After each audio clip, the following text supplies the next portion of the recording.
Hi everyone. Welcome to our very first episode of Love With. Yay! Yay! I'm Jamie.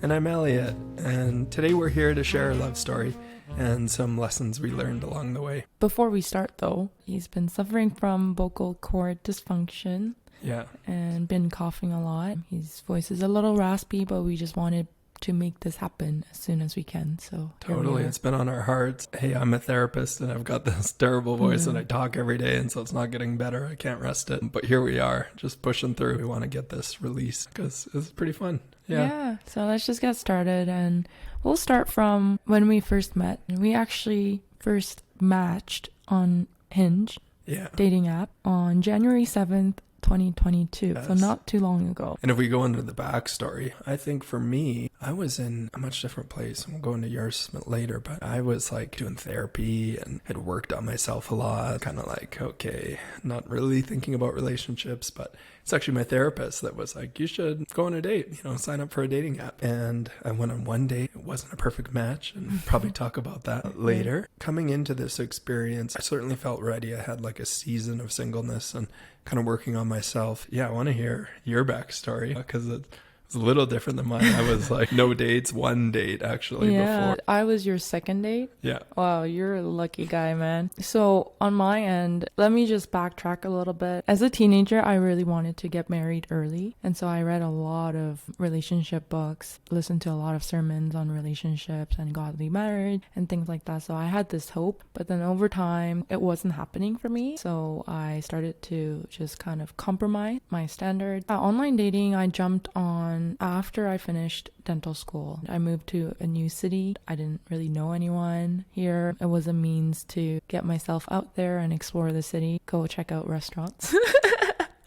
So that was like my first phase of online dating, but that did not go well at all. And so I took a break. After the pandemic and all that, by December of 2021, I was just like, I gotta do something. Otherwise, I'm gonna die alone in Calgary. The only thing that I could actually really do was go on dating apps. And I'm sure a lot of you might feel similar way. And this time I was determined to make it more intentional. Like I wanted it something serious and long-lasting, a relationship. I had gone on several dates. Right before the day, January 7th, when you sent me the rose, I was literally going through a breakup with a guy that I didn't even date. I was in a pretty miserable space, and I was just like, you know what? F it. Like, I'm just gonna embrace this singleness and meet as many guys as I can. When is this season ever gonna come? I'm just gonna do it. Well, I was just kind of in that mindset. I still remember that moment when you sent me the rose because I was at a dinner with my friends. I was just sharing like the sadness that I had from this like breakup. And then I was like, you know what? I'm just gonna go on dates, meet all the guys that I can. And then I get this notification, bing, Elliot sent you a rose. Yes. So I saw it. I looked at your profile. I was like, oh, he's cute. And then I saw that you were Christian, and I was like, oh, he's Christian. And then I was like, oh, he's got a job too. So I was like, I'm just gonna match. And my mindset was like, just match and see where things go. So that was me, and we matched, and you started sending me like long texts. I remember. Yes, that's classic Elliot. So, I think we had like a few things in common and some differences. You were like perhaps a little jaded and like whatever. And here I am like bright-eyed and bushy-tailed, like, oh, this is so exciting, what was interesting, I think, what we had in common is I probably had lost hope in Lethbridge. So I'm from Lethbridge, a smaller city, 100,000 people. You have history in Toronto, and you were living in Calgary, so much different. And so there wasn't, a lot of options in Lethbridge. And so I was like, whatever, I'm going to, extend my radius all the way to Calgary. One of the first messages I sent was like, hey, just I want to be upfront. Like, I'm from Lethbridge. I know you're from Calgary. And tell me about the firm message you sent me, my love.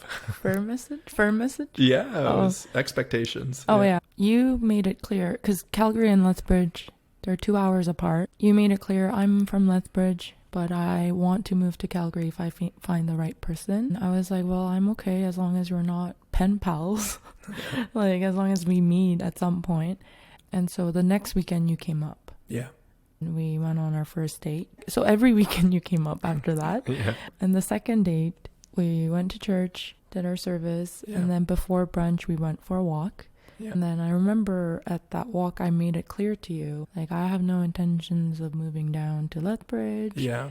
I am currently in Calgary, but I don't know where I'm going to settle. Mm-hmm. There are a million possibilities. I think I just kind of made that really clear with you because I knew that you were investing your time and energy in coming up to Calgary, and I didn't want to waste your time. Yeah, I think like my hopes for this podcast is to have a few takeaways, and so far, I think one of them is kind of a preparation for a dating season. You spend a good portion of your life, reading relationship books. I'm a couples therapist, and so I had read some material and I had my own journey with that. But there's a readiness, and then also, I think a lot of people say like long distance relationships can't work. I think it's a little more nuanced than that. I think they can, obviously, and we can communicate well and we can set up expectations, which you did, which drew me into you because I think I realized pretty quickly how deep you were and how clear you were, and I loved that.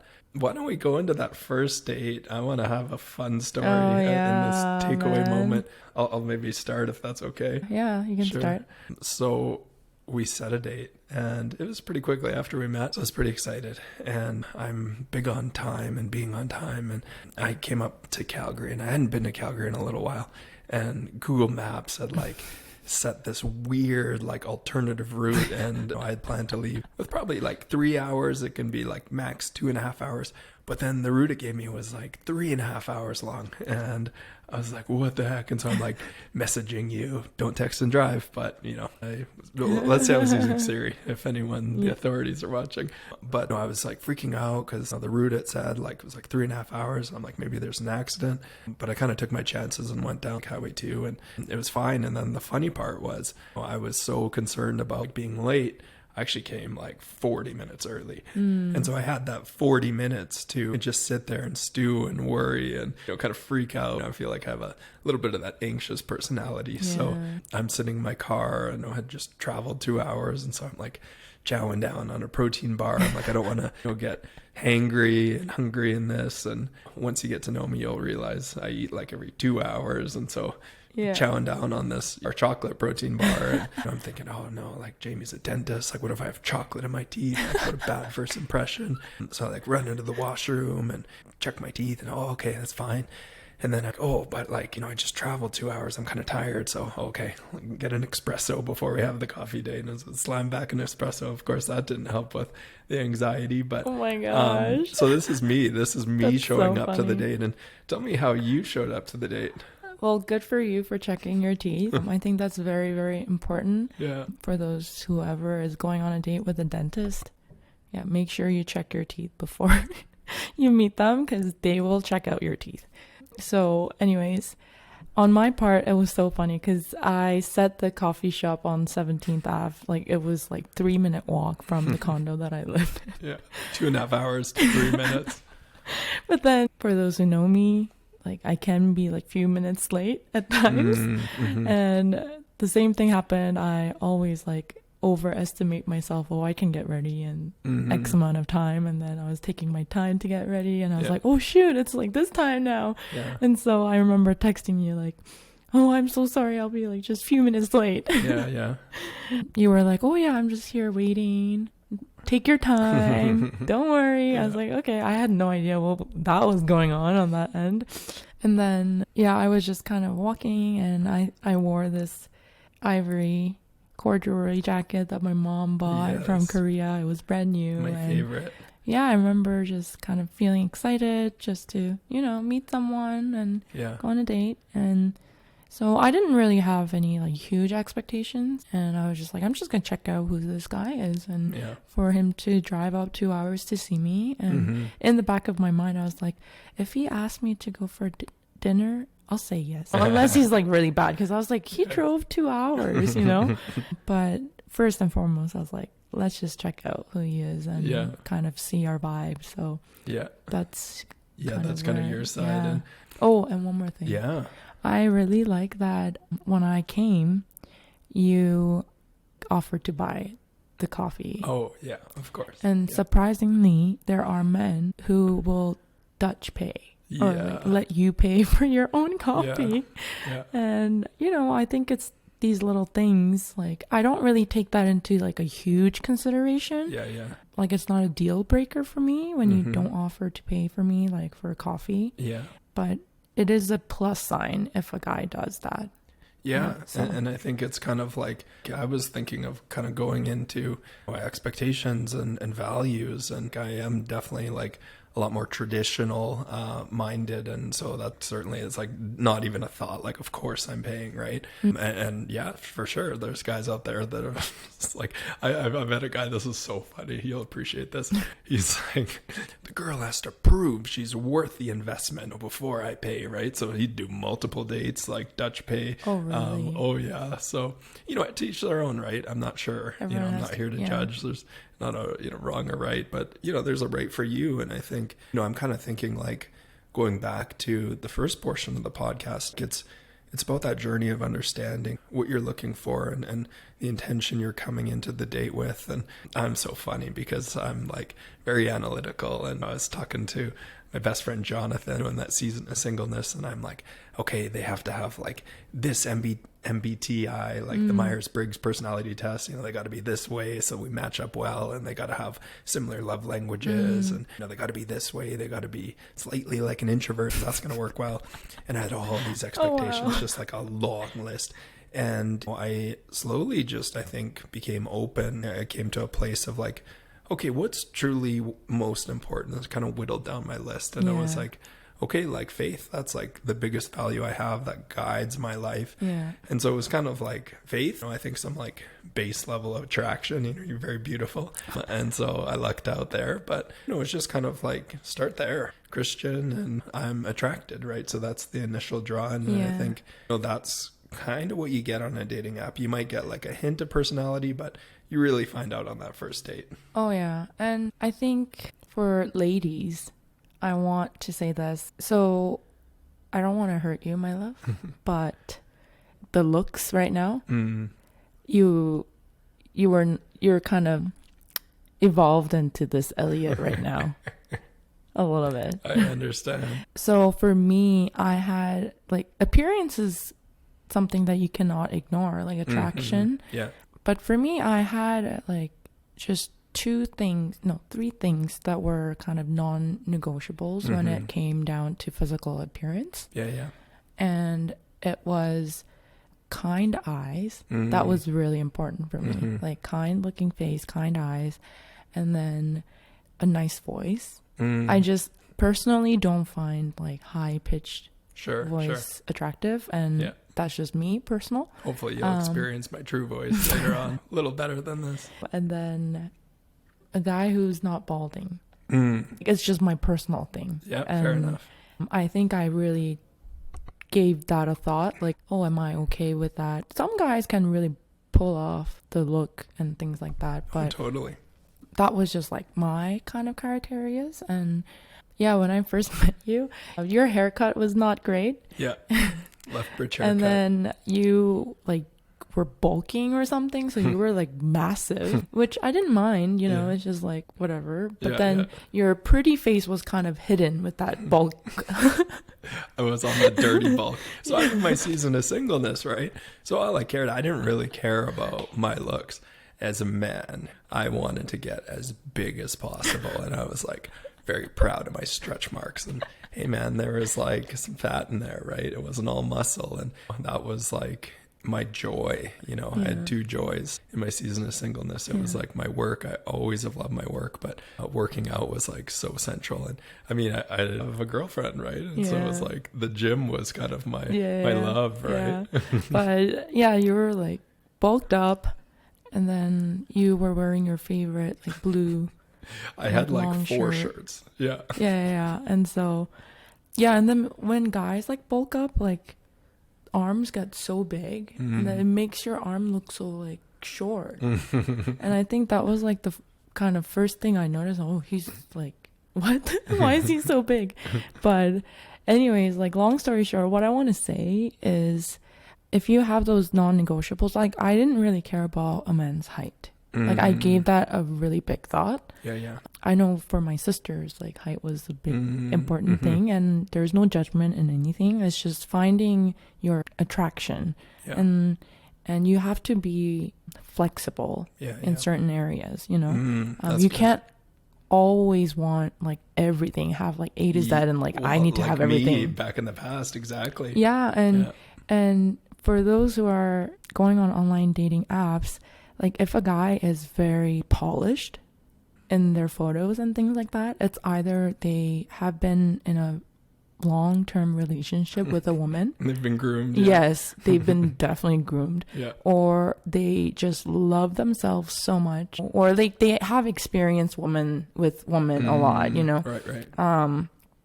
So it's not a bad thing, but you can find a gem. And for me, it was the kind eyes, good voice, and the hair that was important for me. And height was not of an importance, as long as he was a little bit taller than me, or I was even like okay with someone who was shorter than me. Like I was to that point. I was like, I want to make this happen. But then I knew that God knew what I wanted. And so he just gave a lot more. And I just want ladies to have that openness and kind of wisdom in their eyes. Of course, everyone wants something beautiful, but the man can be groomed into that and just see what is inside of them and what is non-negotiable. I'm going to be a little playful here. So, man, I didn't have anything that you had to grow into. I was just like, she's beautiful, she's smart, you know, she's deep. Like you just like met all of these things that I was looking for, and then some, you know, as I got to know you. But I was a bit of a fixer-upper, you know. I feel like you were like, you know, a value investor. Like you buy a house on the street, and it's like maybe not the best-looking house, but you can build it up. You can make it look nicer. So fresh haircut. And, you know. And remember when we started dating, I started to like, okay, let's go in your wardrobe. Like I'm seeing the same shirt over and over. I'm like, I need some variety. Different shades of blue. Yeah, like literally just navy, blue, light blue, whatever. And I'm just like, I need some variety whenever I go on date. And then I took you to the haircut place. So I think it was all in God's guidance, because leading up to our meeting, I kept watching these YouTube videos about like how to find a marriage material men and how to have an eye for that. Not really getting caught up on the visuals, not getting caught up on like, you know, money, job, you know. Like some people, I'm not saying like those are bad things. Like I think people have different values and different attractive features. But for me, I felt like, okay, what is difficult to change, and what is easy to change? And appearance you can change. Oh, guys are flexible, man. And you're a good guy, because you don't like, oh, I want this for myself, you know. You're like, just mold me, shape me, take so me to the barber. That was perfect. But I was never of that kind of person to like, I didn't know about men's clothing or anything like that, you know. So I was kind of like, oh, I don't know what to do. But then, you know, we started to go shopping together, and I made you try on clothes and finding some boundaries there too, because you don't like shopping and you just want to buy that one thing and leave, like many typical guys. But so I knew that, so I was like, okay, let's shop for maybe 1 to 2 hours, try on, and then next week, or I'll make it little bite sizes. But little by little, those things were changed. And so what I focused was like, what is not that's good, moldable or changeable? Like what is more difficult? And it's more of those values,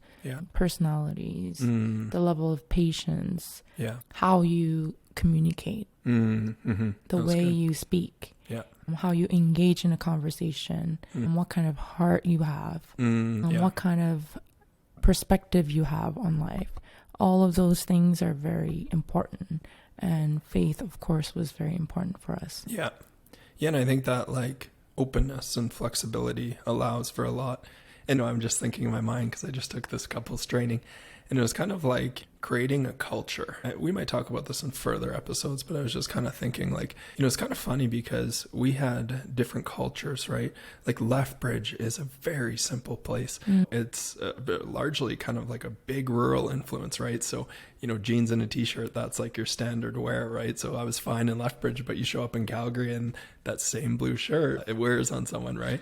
I would get my budget haircut, right? It's not the same. And so I think like, as we journey together in the relationship, it's kind of a melding of cultures, right? And we might talk about that because obviously there's a different culture too, right? Like you're Korean and, I'm kind of a mixed mash of European, Canadian. And so, it's really interesting how that worked. And I think, again, it's just that openness, right? Open heart and not get offended, like I'm a pretty easygoing guy. So I think that helped, but yeah, let's be open and I'm okay.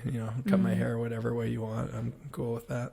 Yeah. So I just wanted the ladies to not get so caught up on appearance and even like money and things like that. Those things can come in life. Does the guy really have the passion for what he does? That's more important to me. That was really important to you. Yeah. And that was really important to me because I didn't tell you that at that time, but I was kind of going through things in my career that I was just like, it was hard for me to say I love what I do. But you immediately said, I love what I do. Yeah. And that was attractive to me. And so that was just a little kind of long-winded, but I just wanted to make that clear for people who are navigating through online dating and really seeing what's valuable in a relationship. Yeah. So I think, man, this is so fun. I'm having so much fun. Yeah. We had planned for 15 minutes. And I know. It's well it's over like that. Almost but, 30 minutes. I think I want to talk about a few things before we go today. The first date, that was so fun. And I remember a few things. The funny side was the coffee shop was really busy. So I got there 40 minutes early, but I couldn't find a table where we could look across at each other. So we were sitting like kind of on like bar style seating and my neck is like cranked over the whole time. I got like a headache after. I was taking Advil, right? Yeah, you were like, oh, 1 second. And then goes to the car and like pops some pills. I'm like, what are you taking? So there was a lot that was chaotic, but I think what was so cool is all of my expectations and more were met, right? And I came in with really nothing, just my hopes. I had one hope, and my kind of conceptualization of a good first date is, can you hold a non-forced conversation, a fun conversation for about 2 hours, right? We like closed out the coffee shop. It was like 4 hours to the point where it's like, okay, I'm hungry. I had my protein bar like 4 hours ago. Like, are you open for supper? Yeah. And I went in with the expectation, like, I'm going to get to know this guy. If we vibe well, I'm going to say yes to dinner. Like I had that in my mind. Yeah. And so when we closed the coffee shop together and then you were like, do you want to go for dinner? I was like, yeah, of course. And then we kept talking more. I remember like you being the therapist, like your level of engagement in a conversation is like, you're a good listener. You react to things. It's like, oh yeah, that's right. And then eye contact, and it was just so comfortable. And I think it also came down to us connecting on a faith level, because we were very open. You were very open about what you wanted, and that was very, very refreshing to me, because I've only kind of gone on dates with non-Christians or people who's been to church a few times, and then I would like kind of hold on to that string of hope, like they've been to church. I can bring them to church, But then for you, it was like, this is the most important thing in my life. And that was super refreshing. And that just kind of set the tone for me. And I remember after our first date, I came home and my family were like, oh, how was the first date? I'm like, it was very different. Very different in a good way. Yeah. And it was the first date ever where I felt like I could just be myself 100%. Like 100%. I'm not even joking.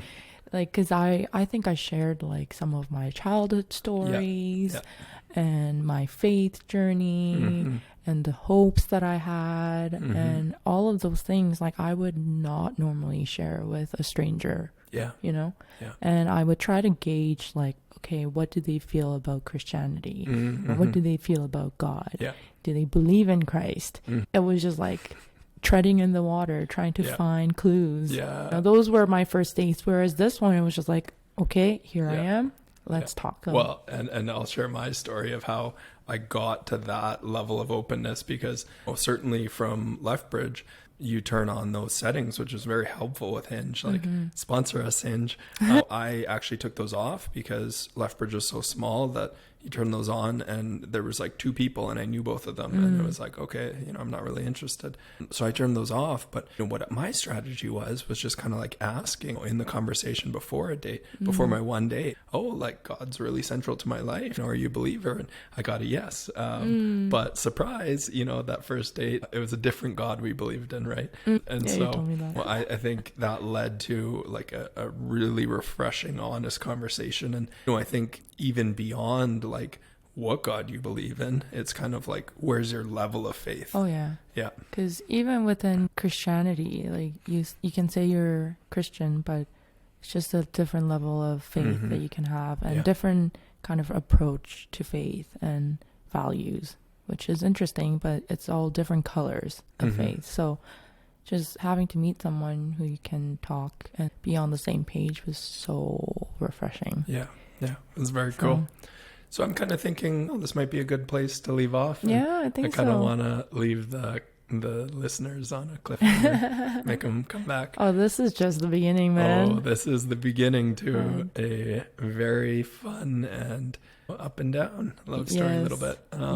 Mostly up, but I think some of the takeaways is that intentionality, right? That preparation, that communication around like, where are we at, right? Like, this is long distance, and so we're not going to be pen pals. We have to meet frequently, right? That was very important for me. That willingness to move and that openness for both of us to say, okay, faith is central, but a bad haircut we can work with. I think I lost like 40 pounds later, like some muscle, but a lot of fat too, right? And, that was a change in values and a shift in culture too, right? I was kind of like the gym rat, gym culture, and I shifted into, cardio. I had never done cardio. And so that like melding of cultures and moving into the city life, kind of like Calgary versus Lethbridge. But I think the cliffhanger is the Instagram incident. Yeah, before we say that, I have 2 things to add. Yeah. So first things first, like you need to identify what is it that you want. For those who are navigating in online dating apps or outside, is it, a serious relationship? Is it serious relationship leading to marriage? Yeah. You have to be really honest. Like there's no judgment. Like I don't even know what casual relation or dating means, but they use it all the time on dating apps, because you don't want to sound too serious, or you don't want to intimidate them. So you're just kind of like, oh yeah, I'm open. Yeah. Casual, but if it's the right match, then I'm open to something serious. I heard that like gazillion times, and I started saying that too, because I didn't want to come off as this like, marriage. And so know that inside of you, like, is this something what I want? Like, if you want something lighter, casual, then this is not probably the same journey, and that's okay. My hope is that people find long-lasting, committed, fulfilling relationship, but know what you really want and make that clear and prepare for that. That's good. And second thing I wanted to add is for men, when you're setting up your dating profile, it's nice to have a photo that kind of gets the woman to imagine what it would be like to be on a date with this guy. The reason why I say that is when I checked out your profile, I don't remember exactly what it was, but there was one photo of you in front of a like restaurant, like dining, like dinner I think table, and then there was like a wine glass or something. Yeah. And you were just kind of like smiling. Yeah. And I have a feeling that it was a female who took that photo, but it's just kind of like images like that, you know, like it kind of gives that woman a little bit of glimpse of like what it might look like to go on a date with this guy in a romantic way.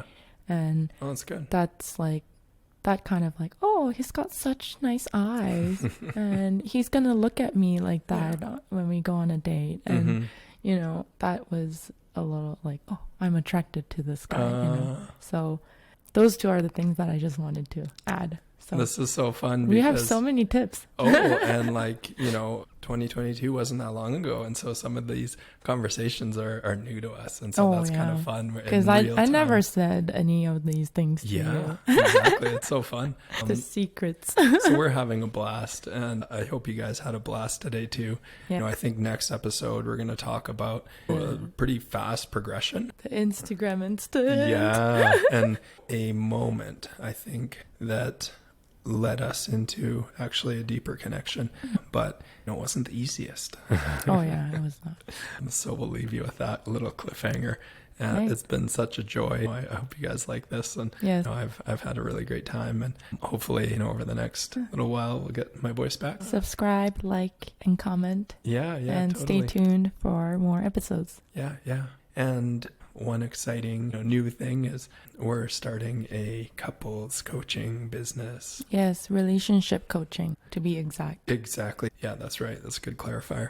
So whether you're single, looking for love, engaged, or already married, we're here for you. You know, I think our unique perspective is, you know, we have that like masculine and feminine energy that we'll bring to the coaching. Of course, I have my couples therapy background, but you have this great perspective of all that reading you did, and you know, you'll be taking some of my training too. But I think it just adds that element where we can do it together, and you'll understand in lived experience things that the ladies will go through, right? And of course I'll understand the men, and it's so fun. And so you can check us out at thelovecoach.ca, and you know, we just put up some free resources. There's some checklists that might provide some insight, and you can subscribe to our newsletter. But it's going to be pretty fun. We'll keep you updated on that.